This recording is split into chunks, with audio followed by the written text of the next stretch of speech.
கிளாஸ்ல வந்து பாத்தீங்கன்னா SCR, IGBT, MOSFET இது மூணு பத்தி பார்க்க போறோம். ஓகேங்களா? ஃபர்ஸ்ட் SCR என்னன்னு பார்த்தோம்னா சிலிகான் கண்ட்ரோல் ரெக்டிஃபையர். ஓகேங்களா? இதுல வந்து பார்த்தோம்னா மூணு டெர்மினல் இருக்கும். ஓகேங்களா? Gate, anode, cathode.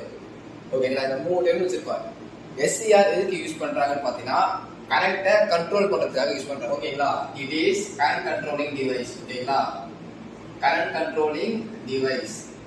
இதுல வந்து பார்த்தோம்னா மூணு டெர்மினல்ஸ் இருக்குன்னு சொல்லிட்டேன். இது மூணுமே வந்து டெர்மினல்ஸ். ஓகேங்களா? இது வந்து எப்படி ஒர்க் ஆகுதுன்றது வந்து பாத்தீங்கன்னா சொல்லலாம். இது வந்து பார்த்தோம்னா light act as a diode. இது வந்து பார்த்தோம்னா கரண்ட் கண்ட்ரோல் பண்றது இது கேரி பண்றது வந்து பாத்தீங்கன்னா ஒன்லி ஒன் டைரக்ஷன். ஓகேங்களா? ஆக்ட் அஸ் எ ஒன்னு டயோட், அப்படி இல்லைன்னா ரெக்டிஃபையர். அதாவது இது வந்து பார்த்தோம்னா